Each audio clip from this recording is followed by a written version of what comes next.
Hey, it's Miles here at Tactical Hyve with the 2019 wrap-up. And this past year has been crazy. Actually, it's been 8 months. So Tactical Hyve is a young site, but I've been growing very well and been really having great experiences just going around training and chronicling all my experiences with the journey. And what we want to do in this wrap-up is share what we've learned from training with 42 tactical experts in the last 8 months. And we're going to go over a lot of different topics that are highly debated. People have a lot of strong opinions, and we've brought some of our subject matter experts to also take part in the conversation.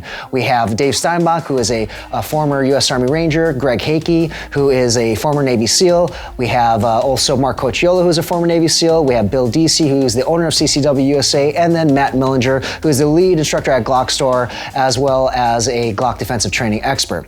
But before getting to that, I want to just take a few minutes to talk about the site and what to expect in 2020.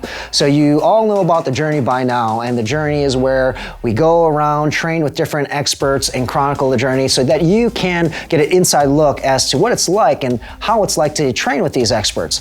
And the first season, we're wrapping up with 9 episodes, and it was focused more on marksmanship, following my journey, starting off with these different subject matter experts. And in 2020, we are going to take it to the next level. You should expect to see a better production. You should expect to see different topics that go beyond shooting. Although shooting is a big part of the tactical world, there's still other things that we want to cover. For example, tactical driving, night shooting, low light, what to do, more home defense episodes. So there's a lot of topics that we can talk about that go beyond just your general marksmanship. So look out for that in 2020. When we talk about what's going to happen with the site in general, beyond the journey, we are going to be launching our directory in 2020, early in 2020. And what this is we're going to pull and collect all of the different instructors, different training facilities that we truly believe in, that are highly recommended or recommended, and share this with all of you so that you have a resource to know who to train with, because it is frustrating. There are a lot of people out there that are offering tactical training classes, self-defense training classes, yet you don't know if they're good or not. And the truth is, if you're a beginner, or I should say even credible or not, so good, credible. But if you're a beginner, you have no idea. You will take the class, you will learn stuff, but you won't know if what you're learning is good, okay? So what we wanna do is help kind of provide that shortcut, save you time, money by providing this directory. And it's going to be awesome because you're going to be able to see trainers across the US and be able to pick and choose who to train with. So definitely check it out. 2020 has some exciting things coming for the site. We're going to really ramp up the journey. We're going to have that directory launching. We're going to do a lot more reviews out there for you, and start working on gun and gear reviews as well. And there's just going to be a lot more content on the site. So we hope you like the new site in 2020, and stay tuned for the wrap up with our subject matter experts. All right, so now for this part of the wrap up, as you guys are aware, the past 8 months I've trained with 42 experts across the nation and have learned a lot, have picked up a lot of great things, have learned about different commonalities and differences among the different experts. And I've noticed that this is a very, very interesting arena in terms of everyone has very strong opinions.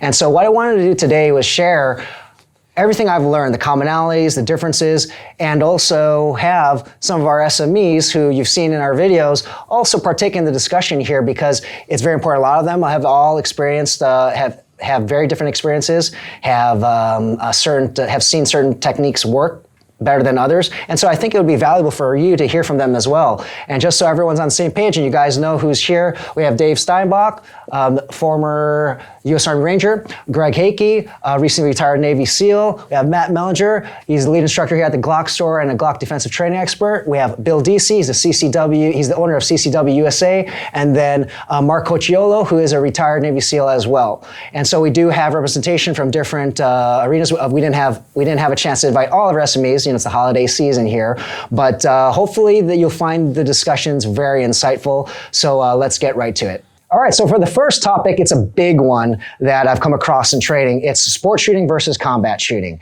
You have two sides stating that the sport guys are going to say that they're the fastest, they're the most accurate, and some will argue that they're good, they're ready, they know how to, they'll be prepared for a gunfight.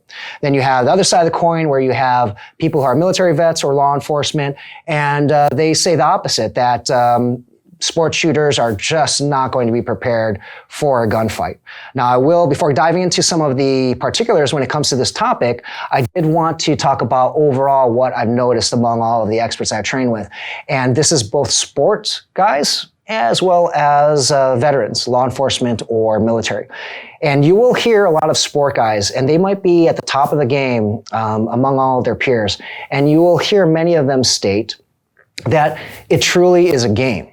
They are masters at their craft at shooting, but just because they can shoot fast and accurate does not mean they are gunfighters, and they will be open about this. Some of the most respected shooters out there will tell you straight up they are not gunfighters.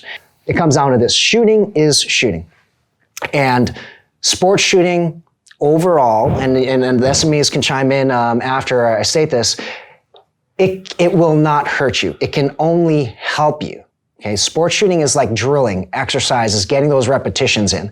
Now, when I say that it can only help you, it won't hurt you, there's one key component needed for this, though. You have to train both. I believe that if you train both sports shooting and combat shooting, whatever you want to call it, when the time comes, you can put on the right hat.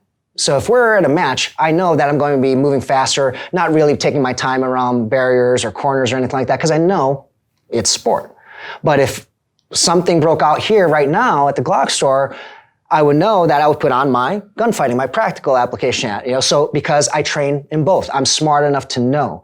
And there are people who argue, no, you can't do that. Well, here's a perfect example of that, where many of us put on different hats on in real life, where if I'm in corporate meetings, the way I'm talking to you right now or how I'm carrying myself is completely different. Completely different. And I can know when to put on that hat. I know when to change my roles or change my actions, change my techniques. So I'm a true believer in that. And then also among the experts I train with, they all believe the same thing. It's not going to be a problem if you train both. And the more you do sport, that's only going to help your combat shooting. Okay. Now, there are also minute differences in the techniques, but this goes back to what we were talking about. If you do understand the differences and you train in both, you know when to turn one on and turn one off in those particular situations. So that's the consensus that I have received training all the experts. Combat shooting is only improved, or real life shooting, through sports shooting, and everyone that I've talked to, they don't have delusions of grandeur. Sports shooters don't feel like they're gunfighters, most of them. And the military guys who are law enforcement who don't like sports shooting are generally the ones who don't do sports shooting. So those who do both really, truly believe sports shooting can only help you. Now, I know one of our subject matter experts here, Dave Steinbach, has done both. He's done sport, has done combat. And so I wanted to get your initial take on kind of what your feedback on the topic. Yeah, I agree with you 100%. I think the more time you spend on a gun, the better. And having the capacity to understand what set you're in, playing a game, you're figuring it out, when I'm doing my mag change, all the things you're never going to ever think about in a combat setting or a tactical setting, because you're taking it as it comes. You're fighting the fight, not the plan. For me, that's sports shooting anyway. I have a plan until beep. That's my technique. So I'm practicing combat shooting anyway. Got it. Why did he throw his magazine? Ran out of bullets. I think it's very applicable. The more time you spend on the gun, the better. Period. I think the one thing you have to keep in mind when transitioning back and forth in the training aspect, and when you're training yourself, is certain techniques that we use for the tactical setting are very purpose drilled. We've had this discussion today about shaving 0.3 seconds off on your draw. That's coming out, swinging the gun up, bowling with a pistol, versus the tactical aspect of coming to the center and presenting. This right here, obviously I don't want to do that in a close environment because he can get his hands on my gun and impede my ability to deal with him. So understanding the differences and when to apply them, and making sure that you're training on the tactical or the combative side as well. Got it. Caveat I would have with that is when we set up stress courses for our students, and it's learning to read the gun. rather than having a course of fire that you go, we set it up so that when the guy runs out of ammunition, he gets cover, changes magazine. So you're learning to adapt to what the gun's doing. So you run out of ammunition on your main gun, your primary, and when it fails, that's when you transition. So it's not like, oh, I'm going to shoot 2 with this and then transition whether I need to or not. That doesn't make any sense. Mm-hmm. And the other caveat I would say is, if you're going to go to combat with a certain rig, a certain setup, that's what you should be trained as close as you possibly can. Mm-hmm. When you do your sports stuff. So the course of fire is close to reading the gun instead of just shoot here, shoot here, shoot here for no good reason. Mm-hmm. And then have your rig set up as close to your gun setup with the light switches in all the same spots that you're going to need them, and safeties, all that stuff, and your magazines in the same spot that you're going for that as well. Mm-hmm. All those things need to be as close to what you plan on taking to war with you. And I'm glad you mentioned that, because when training with one of our other subject matter experts, Fred Ruiz, when I had trained with him, he had talked about kind of the same thing, where if you want to really be serious about your practical shooting, they should match. Like what you're set up for sport, you're set up for like real life, you want them to closely match so there are no differences. Like for example, if you're competing with a very large weapon, let's say it's a G34 or for sports, so there's less recoil, but you carry let's say a Glock 43, there's going to be differences in the feeling and all that, but as closely as possible, you want to match the gear. Exactly what you're saying, Coach. So that's something I heard before, and I definitely agree with that as well. I agree with these guys too. The number one way to get better at shooting is to do it. Mm-hmm. And a lot of the civilians don't have like avenues, especially here in Southern California. It's all indoor shooting and what have you. So we have the indoor ranges here we can shoot. But you have to get out there, and if you compete, it makes you better because you're under pressure and stress, and you can see how your equipment works under stress. And you don't have to compete at a very high level. You can start at a lower, smaller rank and work your way up. But you always got to remember, don't let rules and laws, get you killed out there. Like you say, you can wear different hats at different times, so you don't want to restrict yourself just to one thing. I say do everything you can. Join up at your local gun club, shoot matches, and also be very vigilant about getting your self-defense and weapons handling and shooting and training in as well. Mm-hmm. It all helps. It all goes together. I exactly what you said. You got to shoot to get better, and that's how you do it. I do think one thing you have to be careful of going from sports shooting to a combat setting is getting out of that training scar of controlled pairs or double taps and moving on. Yep. The combat side of the house is in second, third, fourth, fifth, seventh sight picture. And until that threat is neutralized, you can only get into a gunfight with one guy at a time. So deal with that dude before you move on to the next. And that's an important point. I'm glad you reminded me about that. Flock shooting, where let's say you already know the target array is going from left to right. Let's take a steel plate. Everyone knows one shot, you move on to the target. And I actually did a video on this just a few weeks ago, where I was just training your eyes to see faster. But that is really meant for, and I talked about the application is more for sport. But overall, you're training yourself, you shoot faster.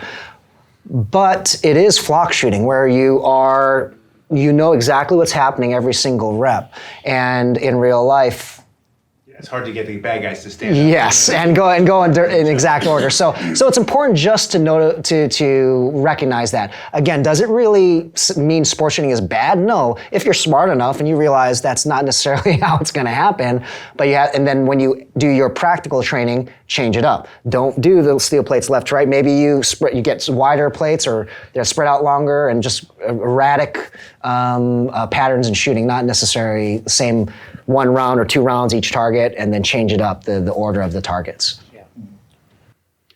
Yeah, I would say when I used to shoot IDPA and USPSA or steel plates and things like that, a lot of it for me was your mindset. What are you thinking while you're doing it? For straight competitive shooters, they're trying to shave off tenths of a second, hundredths of a second. For combat shooters that are just kind of testing their skills, especially with IDPA, which is supposed to simulate combat, it's important that you use cover. In an IDPA match, using cover, the cover is imaginary. It's a piece of wood. If you don't use it appropriately, I guarantee if rounds are coming back at you, you're going to use cover. You're not going to just go, I'm going to cheat and scoot out a little bit. So if your mindset is, hey, I'm thinking of this as real combat.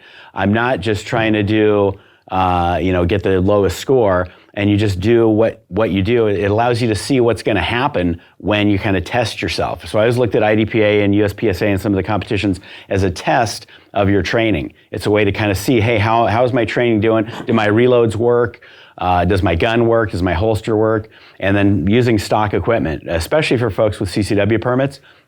With IDPA, it's kind of set up for that. You can use your concealment rig, you can use your standard gear. They have different divisions for higher level competitors, and then your standard guys are just in SSP, and they're using a stock service pistol of whatever size or caliber, and basically doing the same drills as best they can. It's really testing yourself and your own skills, but also testing your mindset to see that, hey, I can actually do this under a little bit of pressure. Not the same pressure of actual combat, but the pressure of a timer and everybody's watching, and I could screw this up. That's so hard to do though. Like if we're all shooting together, everybody wants to. Oh yeah, and everybody's razzing everybody. Yeah, like I don't want to be outshot. man. So, Yeah. Hell no. Like we all want to win. So it's so hard to be like, okay, I'm seriously going to take this match. Training as a training perspective, doable. But I found like, for me, I have to just take practice score and throw it away. Don't even look at my score, because I'm going to be dismally, so disappointed. If I'm not concerned about score, then I don't even look at it. And then it's like having your buddy film you while you're shooting. So you can go back and look at it. That's really good. It's a huge head game too. Adrenaline's adrenaline. Whether it's absolutely. adrenaline extra on your That's how you get your practice in with adrenaline. Right. And then when I don't do so well, I was training. Nice game. Well, what did you learn when you didn't do something well? I've learned way more from my screw ups than from doing something good. So you screw something up, you go, whoa, you think about it, especially if somebody videotaped, it's even better, because you can see what you did wrong and maybe try to correct it the next time. I still catch myself. I catch myself in a heartbeat coming off the sights on the target. I start missing and I like come back to the sights. It's I still do it. You get the adrenaline on you. Oh, yeah. You want to go fast, and it's like True. Or you overshoot a plate. You overshoot a plate rack, and you're walking through the plates, and I'm already coming off. Like son of. A slow hit is better than a fast miss. Amen. These days, video is such a good tool. Everybody has it. It's everywhere. Everybody can pull out your iPhone and film me. Yeah. Where 10 years ago, who had a fucking video? Right. So now you do the film, look at the film, and go, oh yeah, I really am doing that. Holy crap! And then you'll work on it. I've also found too, take notes during the match. Take notes between stages because I forget it, and I can't remember what I had for breakfast. No, that's a good idea. Actually. Yeah, keep a notepad in your range bag. Hey man, like whatever your notes are, and then reevaluate them at the end of the Develop day. patterns, all that stuff, or identify patterns. So to wrap up sports shooting versus combat shooting, one question that I was asked about, why do I train a lot with tactical experts? If sports shooting, it's great, why don't you just work on sports shooting? And there's a good answer to that. The truth is, you guys have to remember, or people have to remember, that if they're military, law enforcement, their job is not just to shoot. There's a lot more involved to this. And if you are thinking about being a gunfighter, there's a lot more involved to just shooting, although shooting makes a big part. But it's mindset, it is the tactics behind things. And so that's what draws me to train with guys like all the SMEs here, is that the experience they have beyond shooting is also vital, very important. So if you guys are if we share the same mindset, then you probably will want to do both. You want to just do your sports shooting and your combat shooting. All right, on to the second topic, and that's shooting and moving. This is a topic where I notice a lot of different takes on it, from shooting when a certain foot is up, or shooting when both feet are down, to activating your core. Lots and lots of different takes on it. Then there are others who have a school of thought, scrap all of that. If those sights are on target, shoot. Doesn't matter. Doesn't matter where your feet are, whatever it is, just shoot. So I want to talk about that because very, very, very diverse set of takes on it. What I found that is common from the majority of the expert I train with is that you do want to bend your knees, get low, and kind of build use your natural shock absorbers. I have heard people who disagree with that, but the majority will say that that is what you want to do. In my experience in training in the past 8 months, that does seem to work well for me. Now, in terms of people talking about shoot with both feet down, shoot with 1 foot up, rear foot up, whatever it might be, I've noticed that just disrupts my shooting because you're doing way too much thinking. And then if I have to shoot quickly, I can't walk that fast. So like, what if my foot is not up or down? Like the timing is off. So I noticed that I just fall back to trying to fix my mechanics, use the shock absorbers in the legs, and just try to minimize the movement of my sights. And I follow the same saying, that dot is on the target, break the shot. Okay. What are your thoughts? Well, okay, so we teach this, and you got to remember when you're moving and shooting, you're talking inside a room. Okay, most of the time you're going to be most accurate when you are stationary and you take your shot. That's where you want to shoot from. Okay, if you're got to get from point A to point B, but we're talking into a room, you're going to cover. If the target is far away, just run. Just get there. You make yourself harder to hit by moving faster. Okay, if you're in a tight spot, he's got a gun, and you got to put some pills down range while you're moving to cover, or down your wall. I mean, if you're a SWAT guy or a special operator, that's a different job than if you're a concealed carry guy who's just trying to get home. Okay, so it all depends on where you're approaching this from.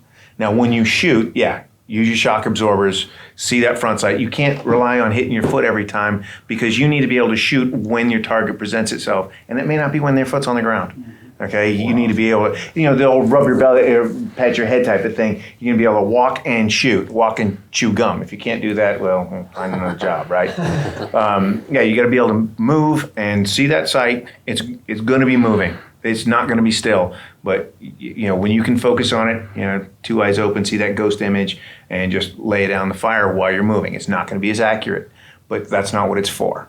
Okay, you are eliminating that threat, or suppressing that threat while you move from this short distance, with a short distance target, short distance cover that you're moving. Okay, if it's any farther distance, you get cover, then shoot back at him, or just run as fast as you can laterally so that he's got to work to get you.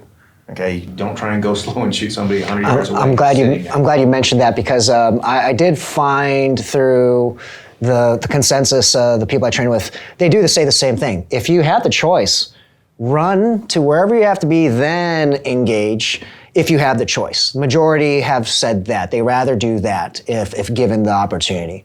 And it's all about the space. You're talking indoors, you got shorter distances and more cover. Outdoors, you tend to have longer distances, and you gotta bust ass to get to your cover. And if you got more than one guy working, then one guy's shooting while one guy's moving, and he starts shooting, and next guy moves. So you're working under your own cover. If you have to cover yourself, you're not going to do it by walking slowly and taking shots against somebody who's entrenched, and he's just going to pick you off. Yeah, great.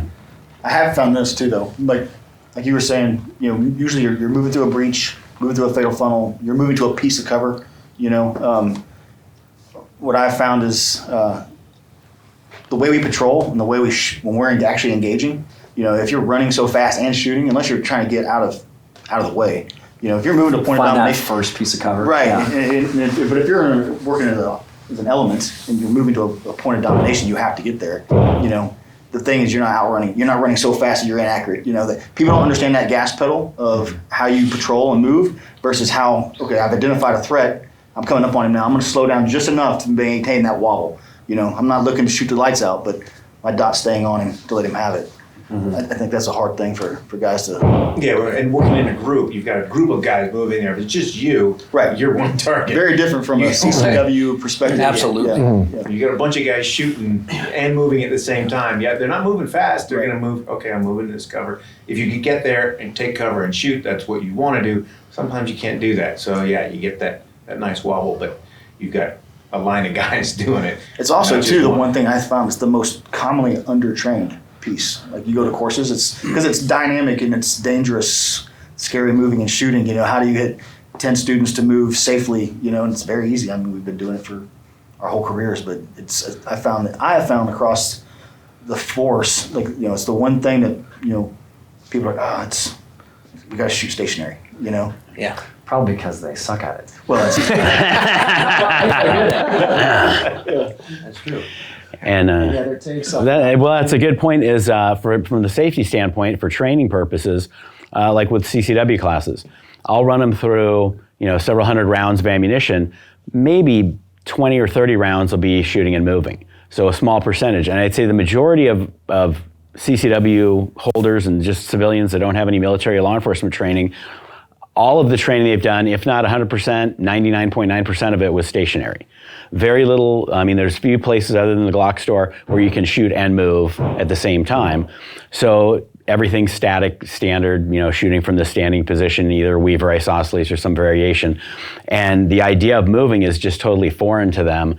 Although under stress, they're probably gonna move. Their body's going to tell them, hey, I got to move. They're going to move and go, well, how do I move and shoot? And without combining those two practices, without practicing something or training in some element of shooting and moving, they're either going to freeze or not do as well. So it is more about getting training, doing both shooting and moving, and all the different tactics, depending on the circumstance. If your daughter's inside the house and you're clearing a room to get to where she's at, you're going to probably go slow because you don't want to just run right in. If you're trying to get out of your house as fast as you can because there's 3 bad guys in there, you're gonna bail out as quickly as you can, downstairs, through doorways, whatever you need to do, and maybe not be as tactical. So it depends on a whole array of totality of circumstances based on what's happening at that particular time.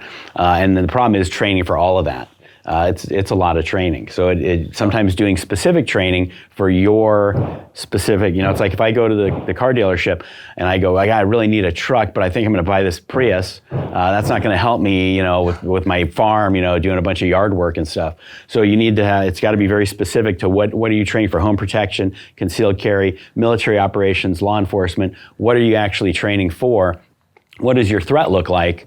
And what do you look like? I can tell you that one other thing, I don't want to, not in a negative context, but I'd say a majority of my students are over 50. And they're not CrossFit guys like you guys. Yeah. They don't work out and train all the time, so they need something that's going to work for them. And the idea of running up a hill, running down a hill, doing push-ups is kind of far from their vocabulary.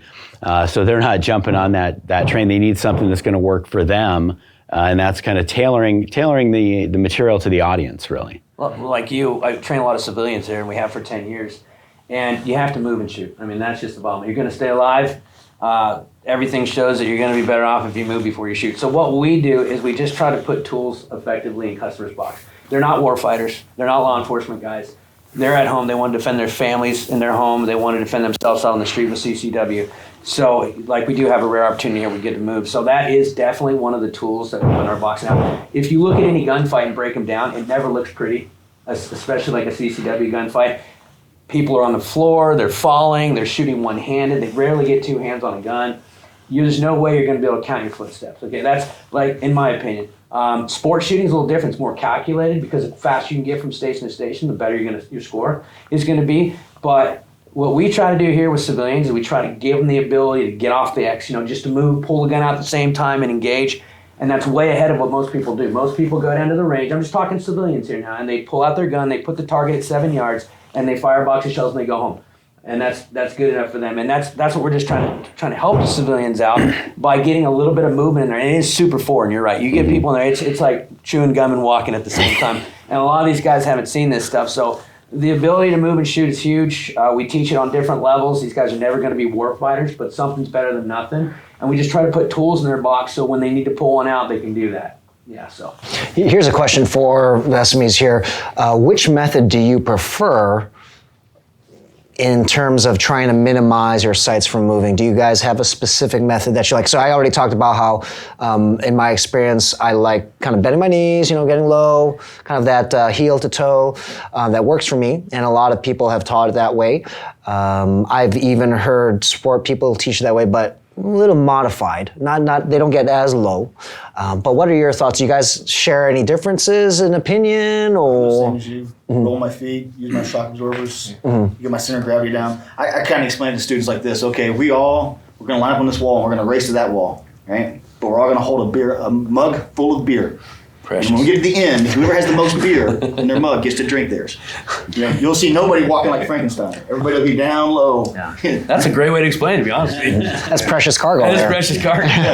But that will start taking out, that'll start giving you a mental picture of Yeah. how to take the shock out. Shorter steps and everything, little smaller steps. We probably get a little bit lower because we've got kit on most of the time. Like body armor is not light. Neither is, slap charges, mags, frags, all that other stuff. So like that puts a huge strain on your back. And if you're standing upright and trying to move really quickly, it's like, yeah, it's just not going to work. You're going to be too top heavy. And you want to move fairly quickly. The fastest you can move smooth is where you want to go. If you try and go too slow, you end up being a lot more jerky. Yeah. And your sides bounce around a lot.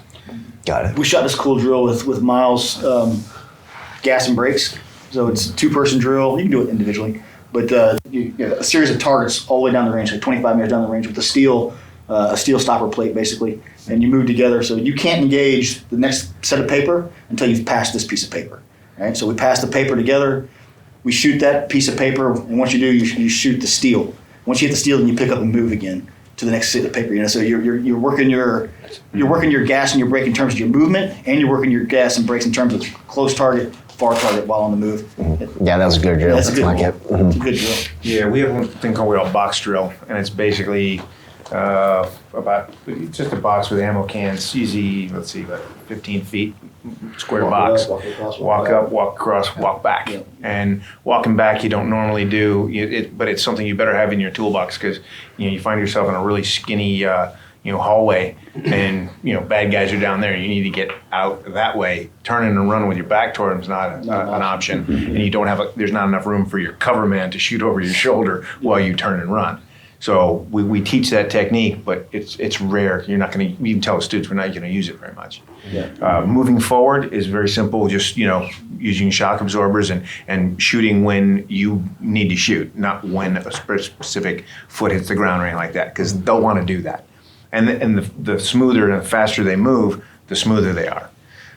Moving sideways, we keep our chest square to the target and do like a boxer's, step to the side. So you step out and then match it, so that you're moving sideways across here. You don't want to turn sideways and just kind of run that way, because now your plates are sideways at the target. You're exposing your heart and lungs. And even as a civilian without plates on, one shot when you're turned sideways can take out both lungs.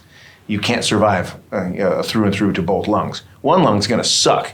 Okay, really bad, but you can survive it. So you want to keep squared up and be moving that way, and you're able to control again your height. With your legs, just pushing and dragging that leg, and again short distances from cover to cover. Okay, and if you want to go over, moving backwards, you just want to keep your weight forward. Push one foot back, and then equalize your weight, and then push that other foot back. So if you bump into something, you're not going to fall over back. You want to keep your weight forward, so that if you bump into something, if your weight's over the top or slightly to the rear, now I'm laying on my back with my feet in the air, my balls toward the fucking bag, and no way to fucking defend myself. Okay, you just turn a really bad situation into a really worse situation. So now that since you're talking about moving backwards, that's a highly debated topic as well. Strong opinions on that. So that's the third topic, moving backwards. And overall, most of the people I've trained with don't like to move backwards, but then they won't even teach to move backwards. But then there are some who, they understand. They may not be in the military, where civilian situations are different. They're not clearing homes or anything like that. They may not have teammates behind them that they might run into, and so there's a certain percentage of instructors out there who believe it's okay to move back, and it's because, and I've confirmed this too, looking at videos, a lot of civilian CCW incidents, and even looking at cops, you will see when the stress is on and things are happening so fast, they just backpedal. Now, some, granted, yes, I have seen people trip, definitely on the videos, and instructors have talked about this. but you can't really be aware, everyone agrees you don't really know what's going to happen. You need to still keep that in your toolbox. You may have to move back, but yes, there is that risk of falling backwards. One technique that I was taught to utilize is similar to what you had mentioned, Coach, but you are not going to pick up, you're moving backwards, you are not going to pick up your foot. You're going to actually slide it. Slide it. Yeah, slide it. Yes. Back on this toe. And I thought that was very valuable. So yeah, if you do hit something or something, you will feel it before you fall. But overall, the consensus that I've experienced is that most don't want you to move back, but they're also teaching from the context of you're clearing a home, not necessarily civilians. But the other side of the coin, if you do watch lots of videos, they're out there, CCW videos and police videos, when they have to draw and shoot, they do backpedal. They're caught off guard. Maybe it's a matter of training. I don't know. Could be a matter of creating space too. It's just create space. Yeah, exactly. Yeah. Exactly. What if your best cover is 4 feet behind you? If you've got nothing here and 4 feet behind you is the engine block of a car right behind it, you're gonna get back behind there. Yeah. And if you're shooting at the guy while you're moving towards it, it's better than if you turn around and show your back to him. Then you use essay on where that person is too. Yeah. It's like, well, And that's especially, I'd say, with an impact weapon or an edge weapon, is creating that distance is vital. Usually, I would recommend moving laterally, either left or right, because obviously, if you're not in a hallway or something. But if it's a firearm that you're up against, moving backwards, really, you're just getting smaller, but you're still in the same place. So if they're pointing a gun at you shooting, they're just firing rounds in your direction. You're not really. You're just getting a little smaller. You're not moving laterally where they have to track you or follow you or try to use some kind of tactic to hit you. Yeah, moving laterally is always better because they have to. You make them work for you. Buying yourself some time. Yeah, but if you can't, it's better than just standing there.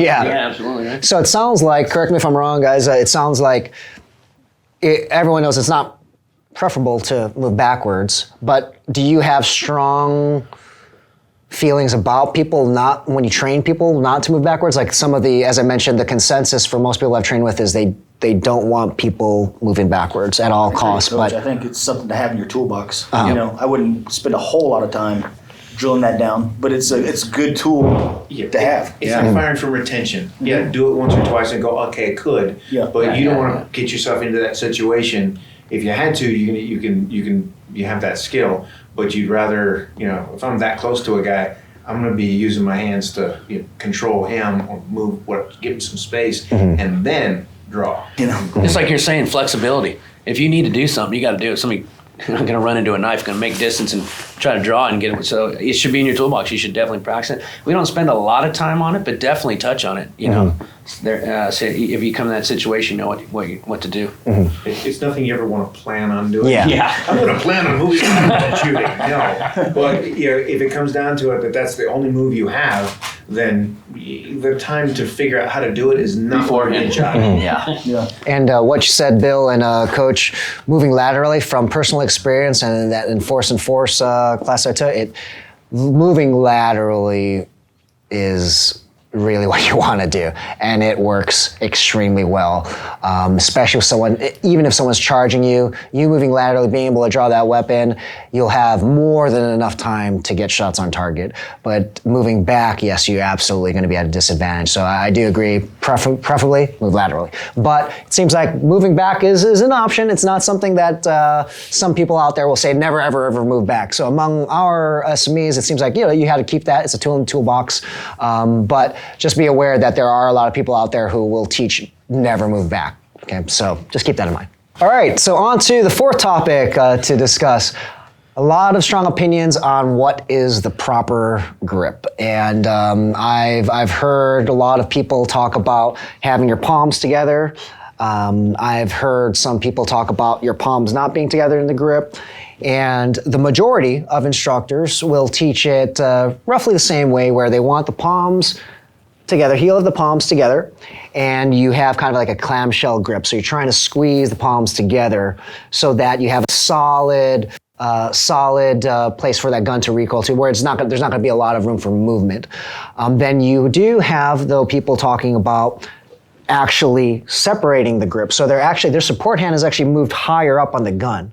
So that imagine the heels of the palms are not together. And interestingly, I thought this was an Army-Navy thing, but it isn't. It's something where I have seen some people who highly respected, really good shooters from the SEAL teams who separate the heels of their palms. So there is a big space where you can actually see the grip. Okay? And so I wanted to just talk about this, kind of open up to the other SMEs to see what they've learned or what their takes are. So I just wanted to open up kind of what do you guys think worked for you? I've mentioned in the videos in the past, for me, what works best is just squeezing down that clamshell grip with the heels of the palm. Everything else is the same. I'm not going to discuss the other components of the grip, but primarily it's where these heels of the palm, how they're positioned on the gun. And so that works for me. So what are your thoughts in terms of the proper grip? Heels of the palms together, spread out?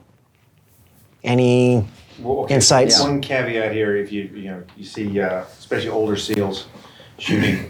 We didn't learn to shoot in buds. Okay, you got here's your gun and here's your kick in the nuts to go with it. Okay, that was about it. We were just figuring out who was tough enough back then. Okay, it was a 6 month kick in the nuts, but longest gang jump in there in the world, right? But you had to figure out how to shoot on your own. All right, there wasn't a lot of training. There wasn't a lot of follow-on training. You just were expected to do it, and they give you a gun and a bunch of bullets. Well, you go out and figure something out. And if that's what you figure out, and you work at it enough, you can make it work for yourself. Okay, the way we teach it now, your palms are together, your thumbs are forward, and you're gripping the shit out of the gun. 60-40, 50-50, I don't give a rat's ass. As long as when you grip the gun, your grip stays the same while your trigger finger moves. Okay, if you're gripping the gun differently as you pull the trigger, and if your grip changes, you change the geometry of your palm, your grip, and you will change where that gun is pointed. Okay, so I don't care how you grip it, grip the shit out of it and stay there. Okay, add pressure with the it's not like the trigger pull is not that important as long as your grip is lined, it stays the same and it lines up with the target. Okay, that is the most important thing there. Okay, so figure out how your grip is. The best way to get your grip, point your support hand thumb, point it like you're pointing at your pointer finger, right? That's the grip you want. And then line that up, mash them together, nice high up on the gun. So the lower you bring this hand, the more leverage you give recoil against the gun. And then that's where your hands will sometimes jump apart. It feels like your support hand is jumping forward. It's not. Your wrist is just breaking, the gun's coming out of your hand. Okay, so gripping the shit, making sure this wrist, your firing hand, your strong hand, this wrist is tight, this one's locked, and you're just mashing that shit together. Again, 60-40, 50, I don't give a shit. Grip them. So I'm gonna circle back on the grip pressure, because that's also another topic about the proper grip that I want to talk about. But does anyone have any insights or any feedback regarding the positioning of the heels and the palm? Do you all prefer heels together? My grip's high and it's tight. I got to be tight on the gun. I like to be high on the gun. Other than that, I don't get super crazy with it. Yeah. It's trigger press for me, kind of. And that's, you said it, man. You can really get by with most anything. Follow-up shots and all that, you're going to see a bad grip really come through with follow-up shots. That's where you start to see mistakes happening. But like I said, I just grip it tight, I grip it high, and I don't give a whole lot of thought to it. My back of my heels best, but I'm just a country boy, man. I've been shooting my whole life, It's just kind of grip it and go with it. Some people spend a lot of time diagnosing all that, and I'm not sure if that's necessary. I've seen great shooters from all over the place, war fighters, all guys, and there are a lot of different stuff, and they all work pretty well. It's just for the individual, in my opinion. And what Coach said, I've trained with Coach before, and I really like the grip that they utilize, and I like that the way he explains it too. But what I see with a lot of CCW folks, and then I learned this too, rolling fingerprints for people, is people have all different size hands, is all different length fingers, giant, enormous thumbs that are in just not where I consider 18. It's not supposed to be there. They're all over the place. Look like toes. It's like a big toe. Yeah, man. And so the standard grip, thumbs on the same side, kind of what Coach was demonstrating there. And I like to have a nice seam between the thumbs here, but I have folks out there where maybe their palm is just kind of unique and it's not a good fit, or their gun's not a good fit for their hand. and really getting a smaller gun or a bigger gun might be the better choice, kind of tailoring that gun specifically to the grip. But I have noticed over the years that grip makes a huge difference, where I used to be much more focused on trigger press, like grip the gun however you want. I would tell people, grip it however you like, as long as you're holding it okay. Weave or isosceles didn't matter, and manipulate that trigger correctly, and we get good accuracy. But that's kind of from a marksmanship perspective. In a gunfight, you're under a lot of stress. You're more likely to hold that gun pretty tight. You're not going to relax. You're not going to hold your breath. Grip and You're going to grip the hell out of that gun. So you need to be able to have that positive grip, positive weapon retention, so the gun's not moving. You're not moving the gun with your finger as you press your trigger. You're not activating other muscles in your arms and forearms or triceps or anything, which is real common, especially with fighters. Anyone who's thrown a punch, when their hands are relaxed, they throw a punch, they tighten up right when they make contact, or they're tightening up right as they're making contact with a person. They press the trigger, they're tightening up right as they make contact. They're just tensing up or tightening up their arms. You get that movement. You get that deviation of the muzzle, and you have problems. And that could be your fingers, it could be your middle finger of your support hand, it could be your strong hand. If anything's tensing up or tightening up while you press the trigger, however fast or slow you press it, that causes that deviation of that movement. You mentioned consistency. That's one of the reasons why I personally, this is not to say anyone else is wrong, I personally have found this is consistent. If I know this right here, it's together, it feels right, I know it's repeatable. When my arms are, and I mentioned this also in past videos, I naturally gravitated to this when I first started shooting heel pumps, and I was shooting pretty well when I was younger, but there is more give, so that consistency may not necessarily be there. So I'm happy you mentioned that. And I mentioned, circling back to grip, overall, when it comes to grip pressure, and many of you, if you've looked on the net and you've taken classes, you'll hear some will say 70-30, 60-40, 100-100, whatever it might be. Some won't even talk about numbers, they'll just say squeeze the hell out of that gun, right? And so I want to share what is most common. The most common instruction I received is squeeze the hell out of that gun, both arms. It doesn't matter. Percentage, forget it. So most instructors I've trained with, that's what they discuss. However, it changes. However, it changes at a certain distance. So what I have, I've learned, and also in my experience, if I'm close up, like if it's close-up shots, and I need to take quick shots, I'm squeezing down, because also it's a stressful situation. I'm probably going to be squeezing hard anyway. So for me, it seems like it would be natural.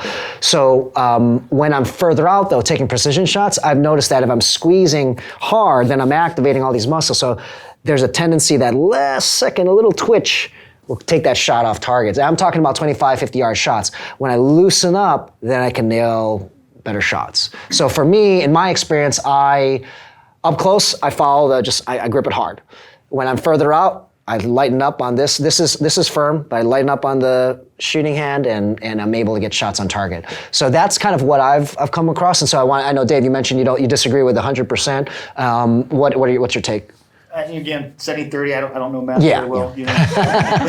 Like this support hand drives the gun. This one wins the trigger. And the more I tighten up, and like you said, I engage all these muscle groups in here, I slow this trigger finger down. It's like throwing a punch versus throwing an elbow. If you throw elbows, you throw faster elbows with your hands open than you do with your fists clenched. I can run this trigger finger a lot faster, a little more relaxed. So as long as I'm managing the recoil, I want to, especially close, I want to run that trigger as fast as I can, as long as I'm on target. And I can do that better by relaxing his hand some. I do agree. I mean, I've worked with everything, as I've mentioned, past to all of you guys too as well. Anything I'm taught, I really practice it. I give it a good go, and I don't count it out. And there have been techniques in the past where I thought would never work, and this was a technique coach was teaching me, and I like kind of jamming my heels and my palm together and keeping this thumb up. It wasn't natural.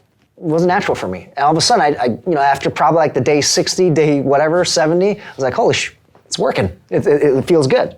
So it's just a matter of, I feel like what I've noticed is like, I have tried also where I do believe in that, like when you tense up, you can't move this as fast. I've experienced it. So in my experience, it holds true. But to me, I feel like when I'm in that stressful situation, I don't know. Like, I guess it's a matter of training. You got to train yourself. Maybe you just lighten this up a little bit so you can move that trigger faster. I just find when I'm stressed, it's like it's all tight. So maybe it's just a matter of training. Yeah. I do like coach. I teach something like another thing I found. Novice shooters, beginning shooters will tend to shoot low in their first couple rounds. Yep. They'll anticipate, and I found like him by taking that support hand and throwing that thumb down, you go to tendon lockout here, so that hand won't go down anymore. So I marry that gun up. You're already taking some of that potential for dropping that muzzle in those first rounds. That's a good point. That's another point. Yeah, that's the first time I've ever heard anyone explain the sport hand preventing from dipping further. That's good. Yeah. Well, the finer point that when I bring this up, it's like, okay, you got your good grip. It's not just pressing the heels behind. You think about wringing a towel out, like you get a little twist here. Okay, and then what happens is you mash these, you get this cinch down, the cinch grip I call it. Okay, and then you get more grip on the gun.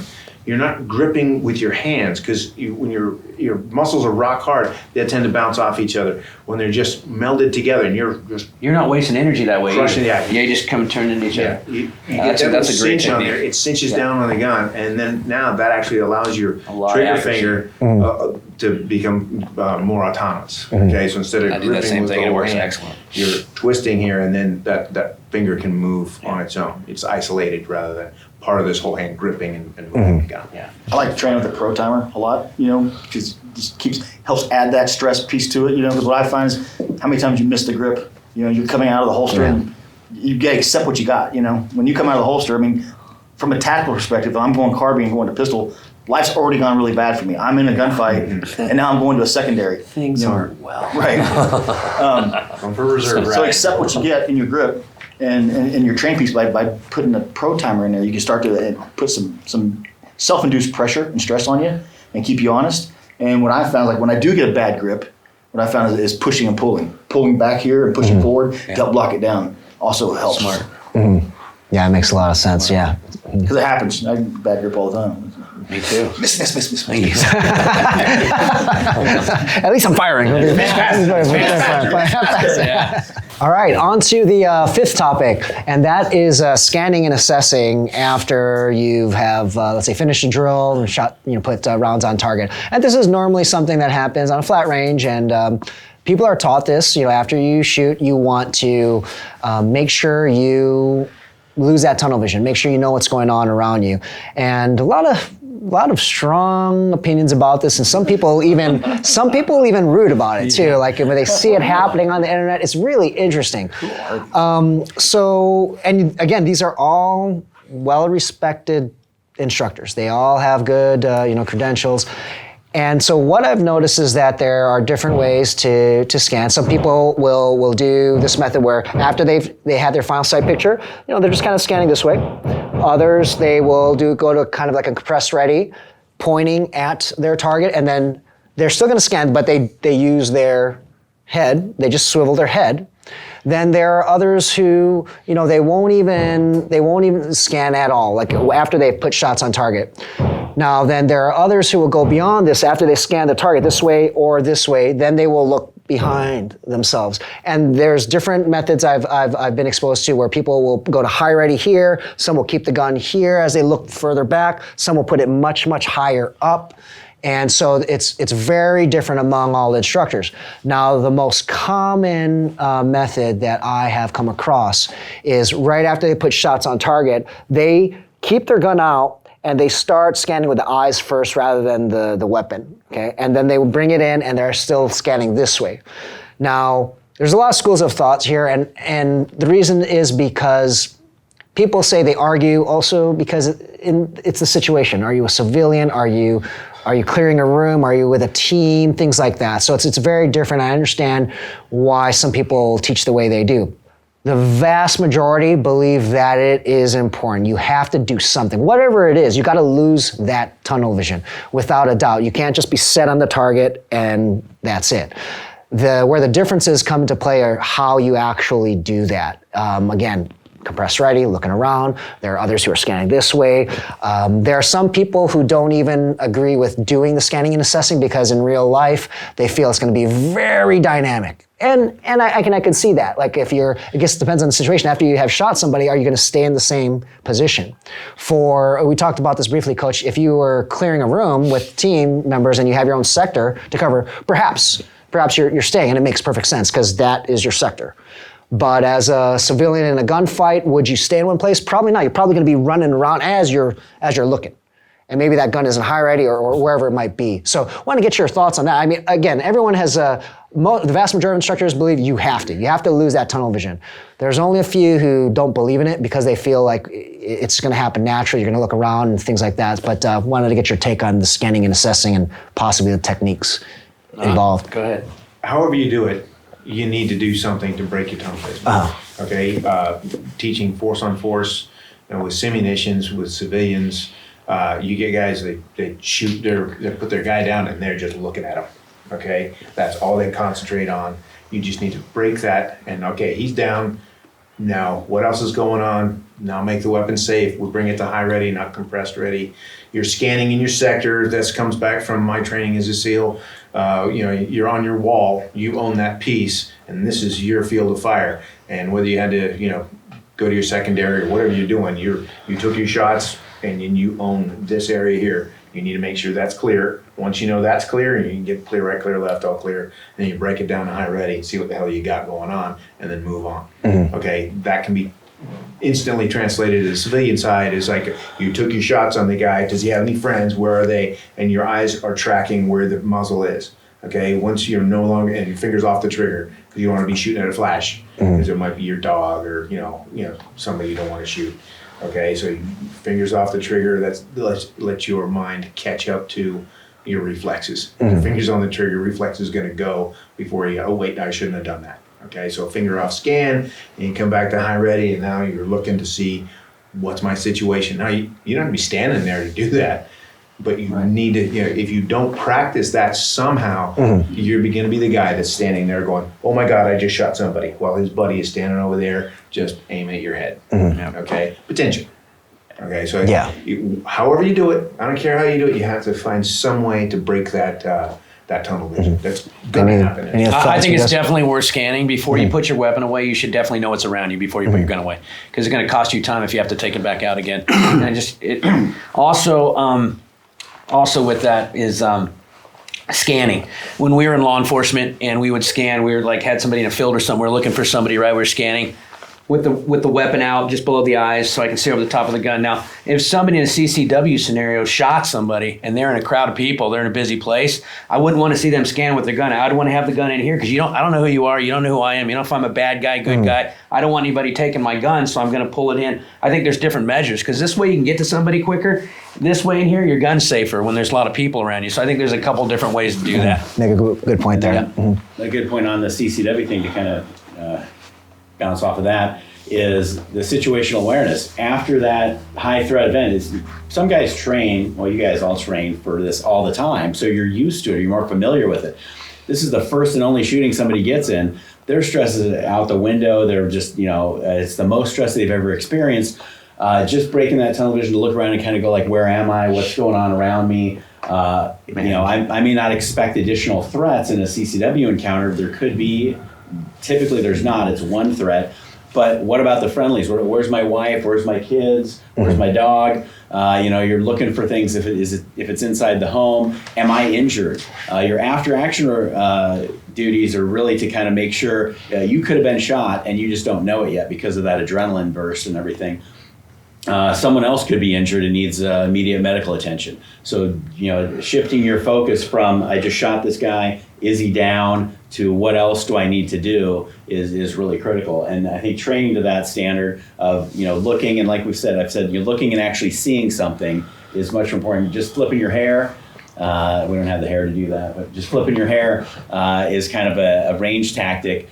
But that looks cool, or to some folks. But actually looking and seeing that thing, or saying targets, light switch, saying something that you see is a good way to do that. So you're actually looking for something, and then looking up. looking up, looking down. If you're inside a building, a lot of times people don't do that. They never look up at the ceiling. They never look down at the ground. They're looking this way, just lateral plane only. You may not see somebody hiding. You may not see something off in the distance. I did a low light class with Scotty Reitz, and we're shooting on targets in a vehicle, and we're engaging targets, and they're like, you're calling it out, threat left, DC clear, and there's one target hidden over in the corner, and nobody saw it. They had to go, are you clear? And you're like clear, and then you realize there's a threat over here. Nobody saw it. It was kind of hidden off to the side. Interesting. So that's a really good engagement thing. You gotta actually look and see stuff. You can't just flip your head. That's exactly what I was mentioning. A lot of people, the very fact that if people are scanning, they say, yeah, there's nothing wrong with it, but most people don't actually really, really scan. Yeah. Anything to add? Anything else? Okay. When we train it, we add the incentive to do it right. But You think? Incentive is no negative reinforcement. All right. So we're on to the next topic here. A lot of strong opinions on this. What's more important, grip or trigger press? And you've probably heard, it sounds like among the SMEs here that it sounds like the majority feel that a solid grip is more important, but I do want to discuss what I've come across. Majority of the instructors focus on trigger press and single out trigger press as probably being the most important and the most difficult fundamental to master.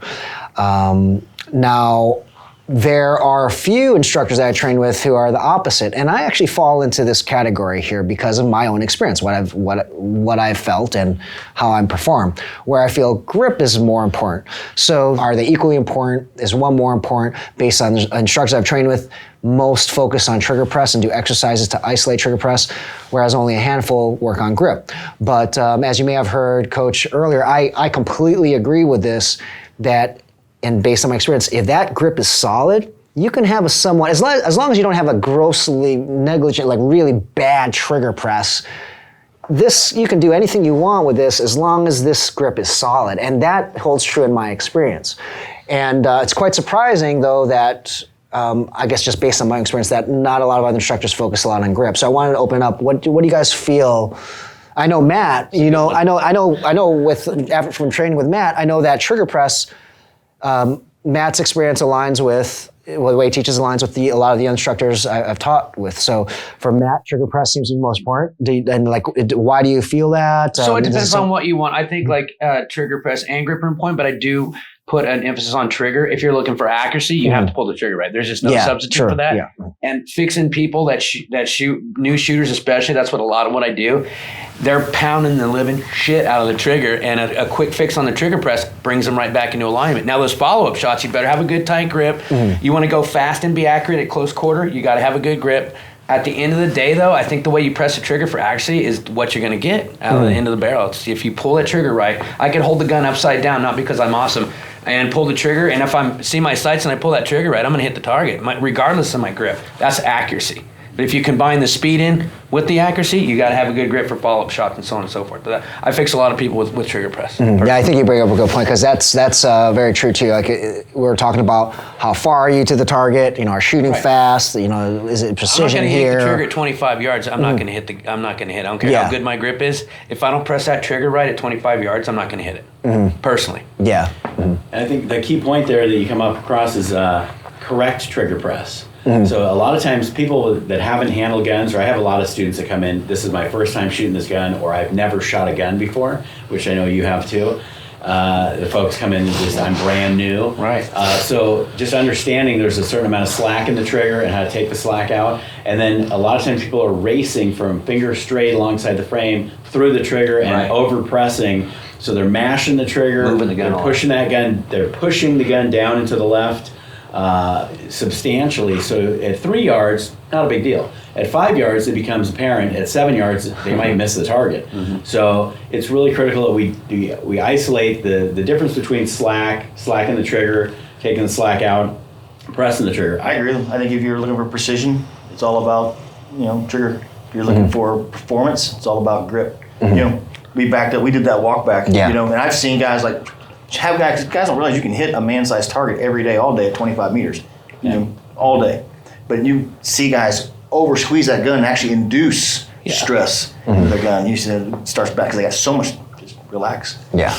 The Army, I shot for the Army Marksmanship Unit, and they taught all the courses across the Army, And like the Army at one point had like 9 steps to shooting, right? Big, long, like breathing, like, well, you don't breathe, you're going to die, It's just so overcomplicated. And the one thing I was really surprised, like AMU did, like, hey man, shooting is shooting, and it's really simple. Point it at the target, and then fire the trigger without screwing it up. Amen. Got it. Just a launching pad for the bullet. That's all you are. So I think this is a good segue into the next topic, and that's trigger press. How do you actually press trigger? You have 2 schools of thought, mainly, but then you have people who say there's a time and place for each type, where either you pull the trigger, press trigger, and then completely release, complete reset. So you're not releasing to that reset to the wall. You're actually just slamming the trigger, so to speak. So you're not grossly doing it, but it's the opposite of prepping that trigger. So you have 2 schools of thought, and majority of the people that I've learned from, they will say you prep the trigger. So even when you're drawing, as your gun's coming up, you're prepping that trigger. But beyond that, too, follow-up shots. You're breaking the shot all the way to that wall. Okay, to that wall, and then break another shot. Most people teach it that way, the ones that I've learned from thus far in the past 8 months. There are a handful, who believe in not resetting to the wall because there's a chance of short stroking, especially when you're doing rapid fire. And I've experienced that too, at times where instead of that cadence, you can hear it. Instead of bam, bam, bam, bam, bam, bam, there's like a break in that cadence, bam, bam, bam, bam, so just because I short stroke the trigger. And the issue is that sometimes people will miss instead of completely resetting or, bringing their finger back. So, for me, I prep the trigger and I reset it, and I'm getting better at working on those rapid fire shots just through practice. So that's a little bit more natural to me. But I've also come across the notion that when you're up close, we're close distances here, grip really hard, slap. Because most likely you're gonna, for combat accuracy and close distances, you're probably gonna nail your shot. But then as soon as you get further out, they're all about prepping that trigger. And I've heard sports trainers, instructors say the same thing. When they're up close to the targets, they're slapping the hell out of that trigger. As soon as they get further out, let's say 20 yards, they're prepping it. Okay. What are your takes? Any insight? It's kind of one of those things like how much front sight you're going to see at what distance. To me, that's what trigger's all about. I'm going to be more careful on the trigger at longer ranges. I try when I come out of the holster to prep that trigger as I'm going out and press the shot off. But I've also found that when I'm doing close quarter stuff and shooting fast, that there's no way I can come to reset and hit the wall. I don't feel any of that. I just have a good tight grip and I just run with it. But it kicks in up here training. If I have a mid-range target or a longer range target, I'll do extra special prep on the trigger, press through it, and come back to reset again and press through it. Because the further away a target is, the slower I'm going to shoot it, faster, closer. So it's kind of the same thing with the sight pitch. You just kind of got a feel for it, and that's how I feel about it, at least. And I'd agree with that. I train, take up the slack, prep the trigger, reset. And I train students on plate racks or steel targets, or when they're doing small target drills, prep the trigger and all that. And then when they're actually doing it, like on a steel plate or a series of steel plates or knockdown targets, you might slap the trigger occasionally, but most of the time you're doing a correct trigger press. And that would be the goal. Your goal is press the trigger correctly. Every now and then you might mash a shot or something here and there, but your goal being to dial in that trigger press so your finger knows when the trigger is pressed and reset. And press and reset. You're just keeping it in check, right? At close range, you're not coming to reset. You're just prepping it once and then rolling, right? Yeah, that's training. Yeah. It's too fast. You can't even see that. Yeah, you can't think about it, man. You just gotta kind of just go with it. And honestly, like you put it when you say you occasionally short the trigger, but the more you train, the better you get. Yeah. Guess what? You're doing the right thing. You're gonna short stroke it every once in a while. You're gonna slap it every once in a while. Absolutely. But the idea here is that you want to prep that trigger every time, just as smooth and fast as you can. And the more reps you get, the better you're going to be at it. And also, if you train with the same pistol that breaks in the same spot every time, That makes a huge that's going to add. Help. You're training with the gun you're going to shoot with. You're going to know exactly where that thing is reset. Okay, every time. That's a big deal. Yeah. I remember we were Good shooting the Glocks in the 6. Oh, yeah. Good trigger makes all the world. Oh, difference. amen. Yeah, but consistently using that same trigger. If you give the exact same trigger on every gun you ever shot, that would be awesome. Right. Okay. I pull a gun off the rack, and I'll use shoot students' guns. So I never know what the damn trigger's going to do. Yeah. So, we just we work at what we can. Yeah. Cool. All right, on to the next topic. This is more about optics, sights, and strong opinions on what to use on a pistol versus and a rifle. So let's start off with a pistol: red dots versus iron sights.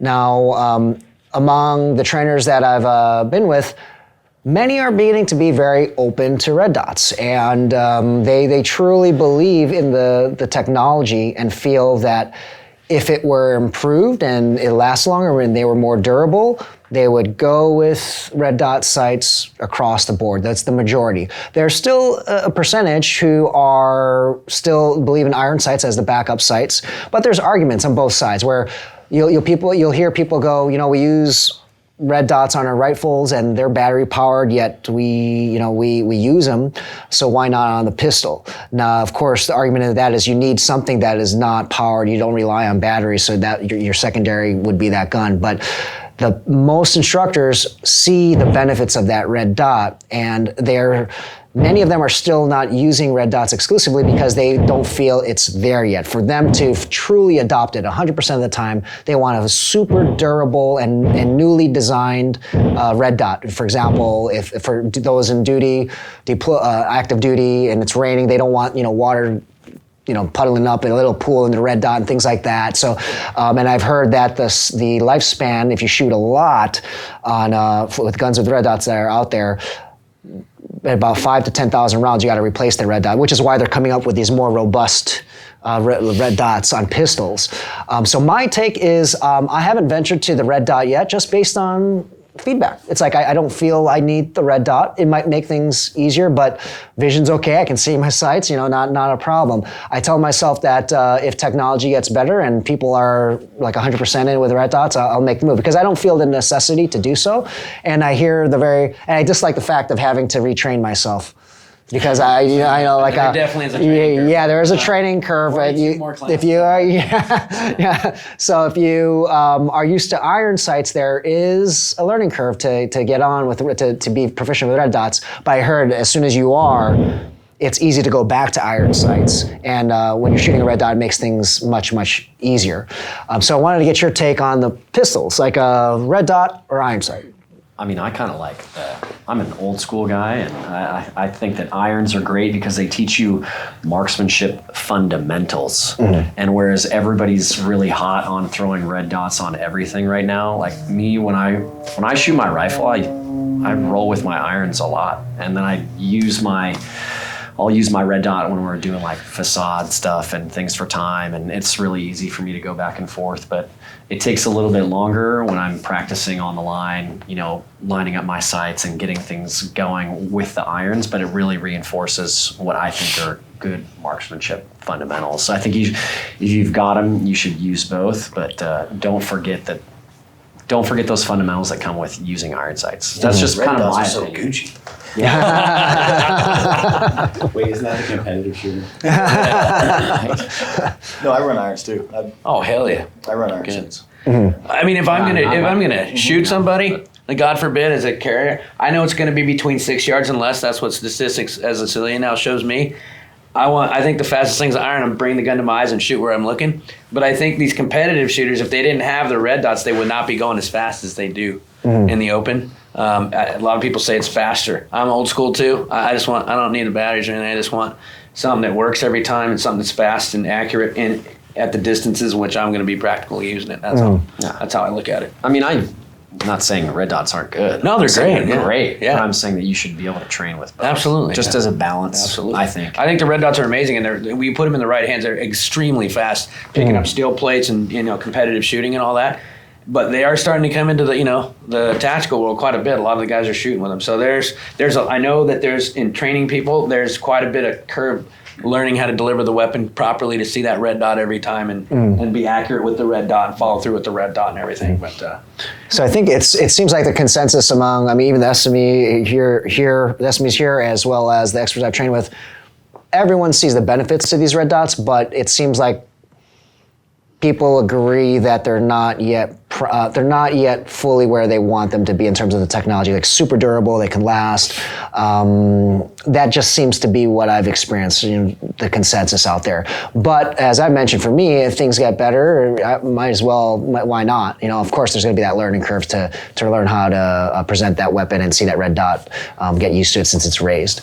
So if no one else has anything else, go ahead. I'll throw in one other thing. It's hard to adopt a new technology until I'm not 100% invested, not on my CCW gun yet, but could be at some point. Yeah. And we've just started working with the red dots on Little RMRs pistols. on the Glocks. And what we found is, once you got the gun out, you're accurate, it's nice, all good, okay? You're fast, you can change targets quickly and all that. And the biggest issue with us is on the draw. Acquiring that red dot as you're pressing out is problematic, okay? Not saying it can't be overcome with enough training, but that's the biggest issue there. On the draw, that first initial shot is usually a lot slower because you're looking for this little red dot that's bouncing around rather than just watching that front sight, roll down your sight line. So I'm not saying you can't fix it. I'm just saying that's going to be the biggest issue. Yeah. And that's probably the most critical shot in a CCW situation. Once you're up and running, it's fast. And then I think about it too, in a CCW close-in encounter, how much are you looking at the sights versus punching the gun out? You're looking over the gun, you're using the gun as a sight. You may not be even getting a flash sight picture if it's that quick, if it's happening so rapidly. One other thing I did notice with the red dot, though, is when I was aiming at a target about 50 yards with the sun in my face, I had some glare on that where I could not see the target. Wash it out. Yeah. I had to kind of wash. Well, the dot I could see, I couldn't see the target.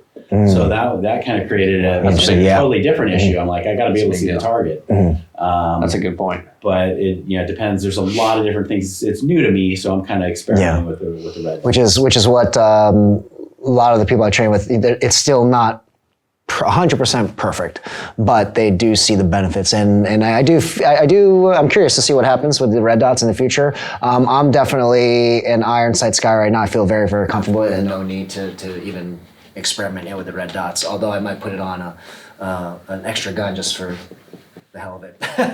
If you've got a suppressed pistol laying around for taking out sentries and dogs, then that's what you want to put your RMR on. Because you're not drawing, you're just lay up on the guy, right? So, as one does.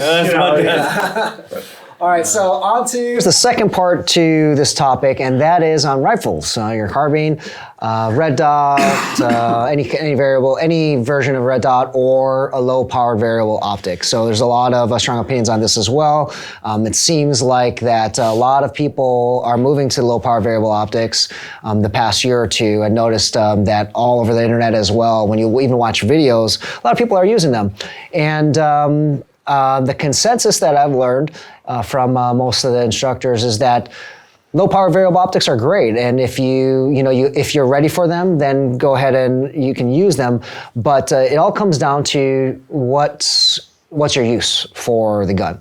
Now, among the experts I've trained with, they're saying if you're looking for one overall optic that you need it for all purposes, then a low power available optic is probably the way to go, because yes, you can magnify if you're going to shoot long range. You never know if that situation is going to arise, but being realistic for most people, if they're using for home defense, a red dot might be the way to go, because you're going to be very up close. You're not thinking about engaging targets 200, 300, 400 yards away. They're up close. And so the pros of a red dot are you can acquire your target, that red dot on target, much easier. And I know this from personal experience, because if you recall, Dave, I used your low power variable optic because my rifle had a malfunction. Yeah, my rifle blew up. And so I had to use Dave's, and that low power, I it was really difficult for me. It took some time. So there is also a learning curve, if you want to call it that. You got to get used to that optic. But the consensus that I've come across, if you want one overall scope, long range, that could help with longer ranges as well as up close, low power variable optics are great, but you got to train with it, especially if you're used to red dot like me. Again, I couldn't. It was so difficult for me. I was glass that I have too. That's one of the first generations of that glass. Okay. And so that glass is historically known. Like if your eyes out of the box, that red That's dot what happened. wanes a little bit. Right? Yeah. I like it. Personally, I like it because as my position starts to degrade, I already know my position's degrading. I can correct it because the dot, It's not forgiving. It's not forgiving. But they've fixed that. Like their next generations, and I want to leave them out so I don't plug them on the, turn into a gear race. But, their next generation, subsequent are great. They're spot on. And they're true one power now. So it's... Got it. But I have noticed that, with a red dot, everything is it's super simple. Like you're talking about students, that red dot, just put it where it is, shoot, you can see very clearly.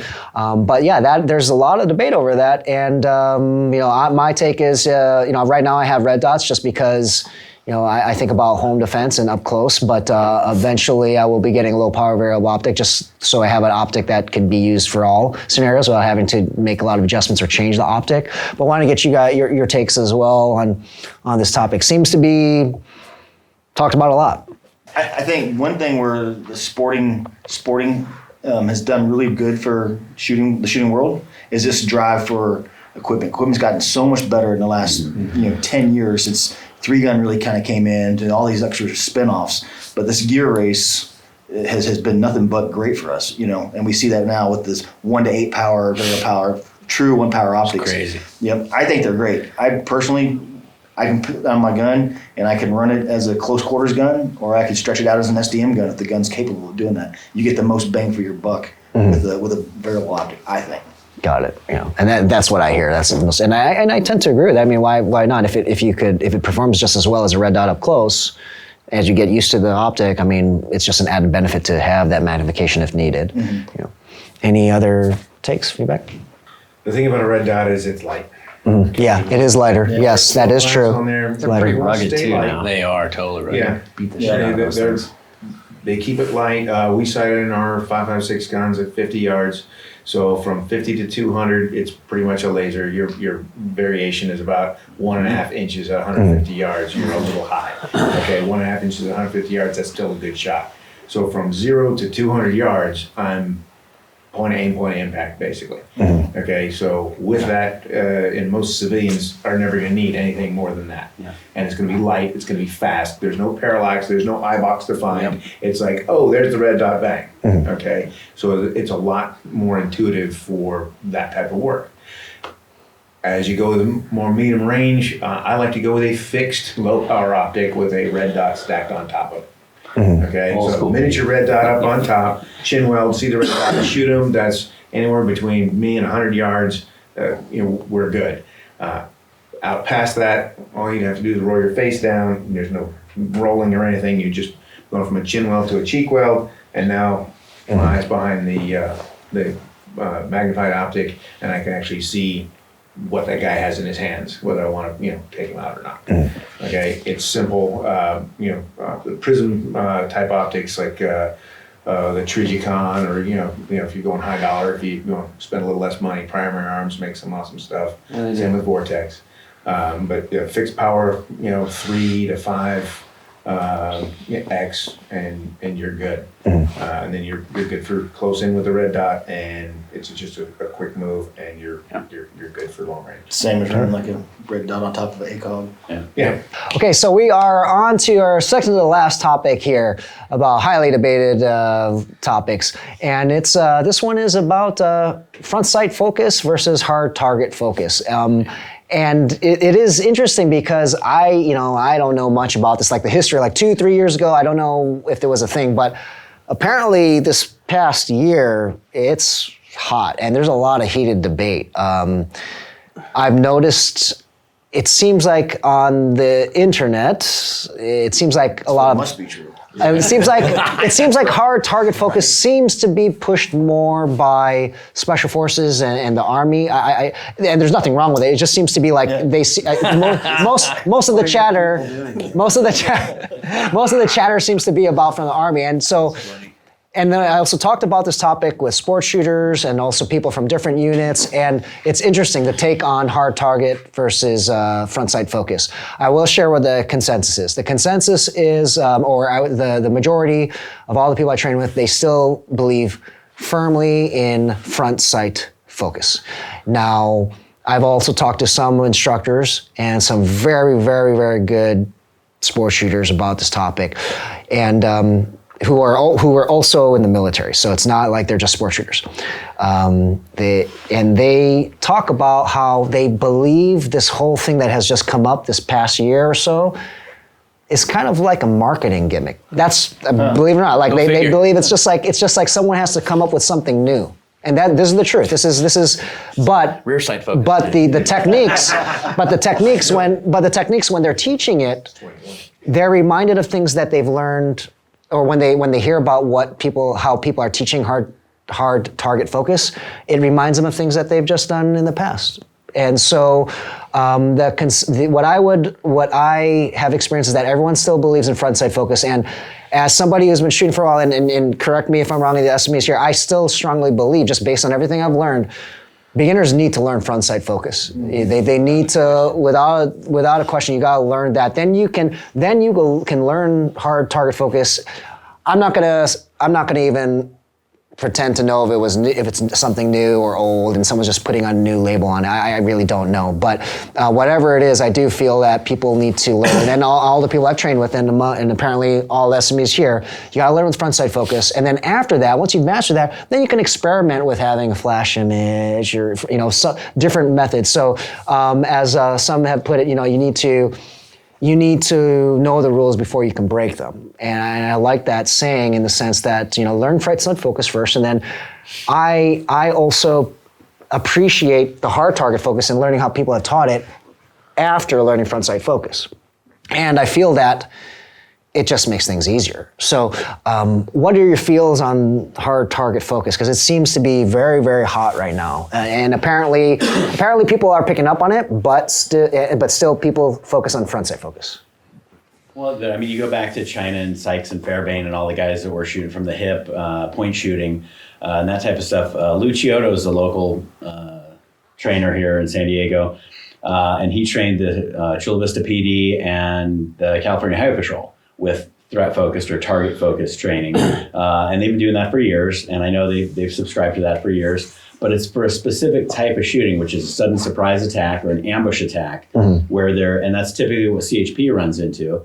And also law enforcement can run into the same thing, where they run into a sudden surprise ambush attack, and they just don't have the time to get on their sights. And getting on their sights would slow them down, basically. So they're just punching the gun out and lighting shots off. And I did that 2-day training course with Lou. That was, we were shooting no sights. Sights are taped the whole course for 2 days, out to 20 yards and getting all center hits and shooting as fast as you can. He's very little focus on trigger press. All grip, all punching the gun out there, all body posture and alignment with the target. So different process than what I was used to completely. But for what it's designed for, yes, it's horrible. There's a little magic. But I bet you did. Lots of shooting and moving forward, moving backward, moving laterally. The difference was I already knew how to shoot with my sights, so I did pretty well at it. Some of the folks that didn't already know what their alignment was, how to line the gun, how to press the trigger, how to do all those things. And I can tell you, most of the folks I know that are really good at point shooting are also really good at sighted fire because they've done that for years and then got into point shooting. I know the Israelis use some different types of point shooting, or they're not really focused on the sights, they're focused on the threat. So it depends on what the problem is that needs to be solved. And if it's a problem that's this close, 3 to 7 feet, sights don't really matter. You don't have time. I think LA sheriffs back in the 80s used to say, use your sights and die. was their motto, because a lot of their guys were getting killed. That makes sense. It makes sense And now. their civilian hit ratio is high too.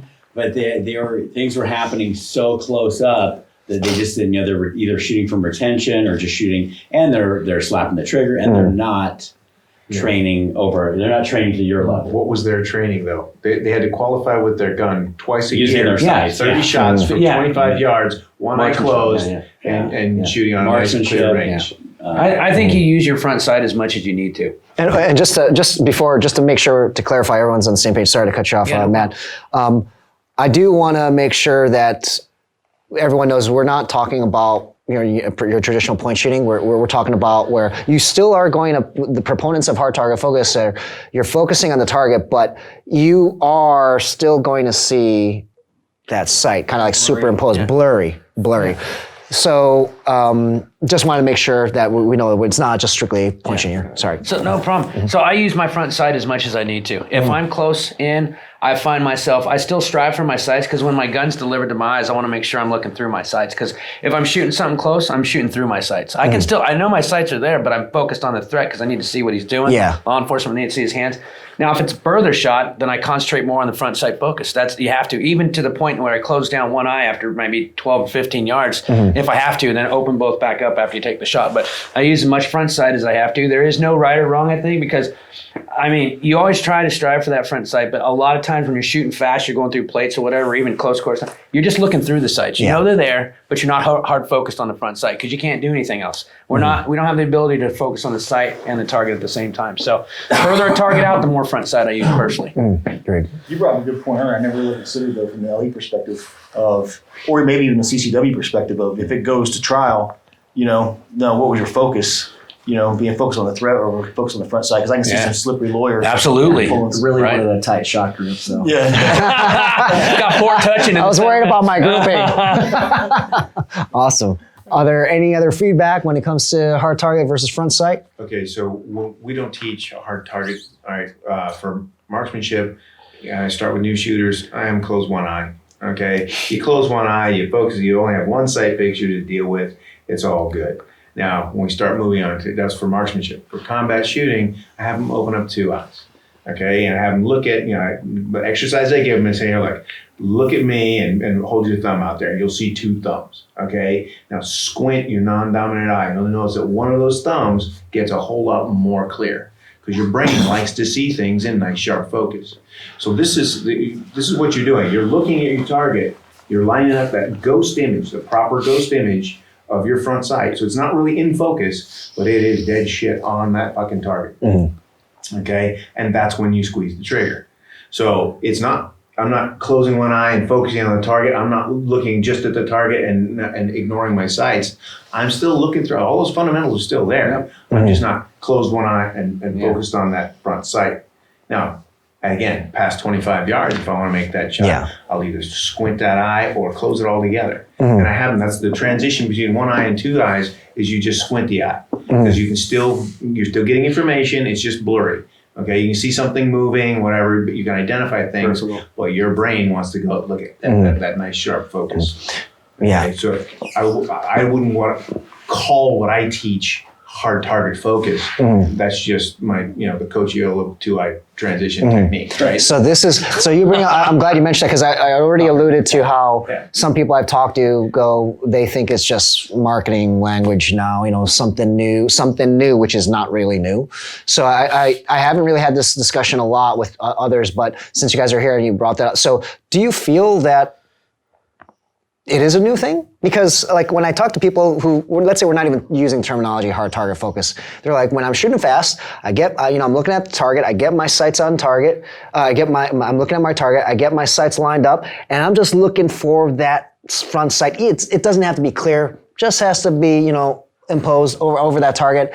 And if I know it's there, boom, I'm breaking the shot. And I would say there's times where I've run through a shooting match or just a stage on a match where I shot 3 targets while moving and I engaged the targets.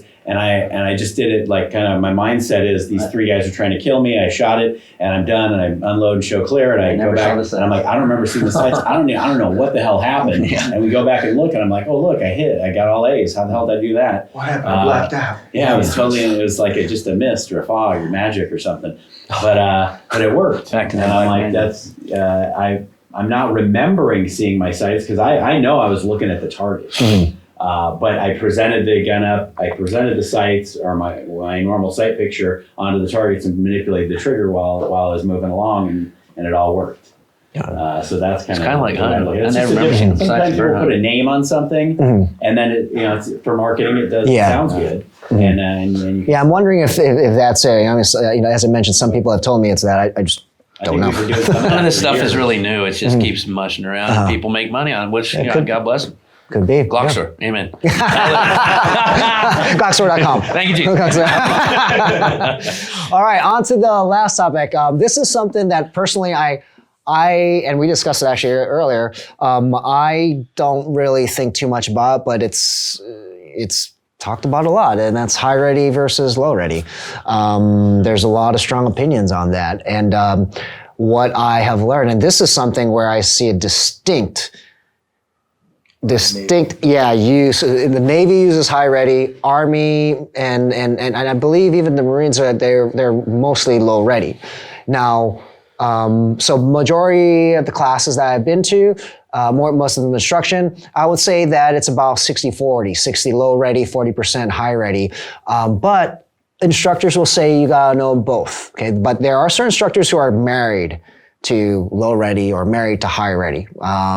Personally, I like high ready, and it's because I feel it's a fighting position for me. It's just my background. I've always been a mixed martial artist. My hands are up. For me, it's just natural. You guys don't need to necessarily have us talk about all the pros and cons because they're all out there on the net. And you could probably imagine some pros and cons. If you're low ready, if someone just jams me, I might not be able to pull that gun up. But there are also, there are ways to counter that. By bending a knee, you can get that muzzle back up. Take an acceptable shot. But wanted to get your take on that, where majority of the people I've trained with are low ready people. But what do you guys feel? Do you have any takes on that? Low ready, high ready? High ready and low ready both. Yeah. Okay. Both. You don't want to use so low ready for CQB situation is probably bad, but it's trained a lot because most of the kill houses you have your instructors catwalk, catwalk. And that's what I learned. Yeah, that's what. That's a big fucking training scheme. Okay, so at close range, when you have somebody might jump out at you, you want to have your hands up. Okay, so your hands high ready, you can bash through them. It's a lot more advantageous place to have your hands than down here again, because if somebody tackles you, you're not going to be able to get down and swing that gun up, and take an acceptable shot. He's just going to bear hug you, and now you're on the deck. He's going to eat your pistol. Yeah. That's a good point. Yeah, that's a good point. There you go, boys. Yeah. You're in a real bad place. Yeah. Hopefully your cover man just pins his head to the floor and finishes him off. But okay, you don't want to rely on that. Now low ready works for when you're outside patrolling. Okay, you can't patrol all day long. That'll be very tiring. Nobody's jumping out at you. Uh-huh. You're burning energy. So that's where that low ready comes in. You're ready to take the shot. It's fast, and it's a lot more energy conscious. Now with a pistol, we don't teach low ready at all ever. Okay, it's high ready. And when I was working with a police agency north of here, they told me they were not allowed to do high ready. Okay, and they have body cams now, so they can't say, they're up here like this, so they had to be here. I'm like, well, and I showed them, hey, all I got to do is I can stick a pencil in your neck, and so So I had them just bring instead of here. This is now acceptable, the Soleil or the modified high ready. So you're putting your muzzle on your watch basically and bringing it up here. So now my gun is still a little ready. Technically, but it's up here, so I've still got a good smash on somebody if I have to, and I can bring the gun in close and retain it rather than having it down here and being completely defenseless when I get attacked. Got it. Any other thoughts on high ready, low ready? Agree with I that. would say 100%. Yeah, I think. Yeah, I think that it is, and this is why I started off by saying, I mean, this is not really a major thing for me, but apparently it's. And a lot of people talk about it, So I think you gotta, I think you gotta have both. You gotta know both because the situations are going to dictate what you're going to use. The interesting thing that I heard, what you had mentioned is what I learned about the Army, like safety is paramount. Like even low ready is used even on outdoor ranges because of the berms. Like for them, like to use high ready, if there's a shot, that bullet's going to fly and hit somebody later on, which is why like safety was very paramount for them. So low ready was really pushed a lot. Then on the Navy side of things, trying to look back, and I don't know to what extent this is true, but it seems vetted, where the high ready seems to be used more, just kind of like the Army uses low ready a lot. The Navy seems to favor more high ready, although you're going to use both. But I heard it was like that historically there was a combatives instructor who had, I don't know how long ago, but had taught, who was brought on to the teams to teach, and somehow it got carried away. The ready position MA is right here. Somehow it trickled down and they started using it more. Immediate action drills. Okay, if I'm rolling past a guy and everybody's laying on the ground and we're peeling or whatever we're doing, I'm going to get up and I'm going to bring my muzzle up. So as I run by, I'm not sweeping my buddy's legs as I run past with a hot gun, because we tend to do multiple ads. Your gun gets hot. There is a round in the chamber, and without you touching that, you're going to keep that muzzle pointed at a so picture. muzzle goes to the sky when you're rolling like that. Patrolling, I mean, that's practicing for being in the gunfight. Okay, so you're not going to be there all day long, patrolling like this. Okay, that's where your low ready comes in. But when you're in the IAD situation, immediate action drill, it's always high ready. And when you're standing around debriefing, Rangers assault, you're high ready. we don't trees. That's different for us. Okay. There you go. I was waiting for this. I was waiting. Sugar on the cookies. I was waiting. Awesome. One other thing I'd add is just that it is kind of environmental. It's based on what's the environment. So from like a civilian CCW perspective, I've always been trained low ready, and that was gun sight, front sight, all the traditional schools low ready. And now I pretty much prescribe to either high ready or compress ready, or even your stool position, but mostly compress ready, which is kind of a high ready position here, really part of your presentation. So just back here from your presentation. And what that does is in most residential environments, it gives you a better, and it depends on the environment. If I'm on the second floor of a 2-story house, first floor of a 2-story house, if I'm in an apartment building, depends on where you are. What's your safe direction for pointing that gun when you're looking for the bad guy or trying to get away from him? And are you going to actually think about that under a ton of stress? So I typically, based partly on the training environment here at the Glockstore, I like compress ready, either compress high ready or compress ready for CCW folks. Got it. Check and check. Awesome.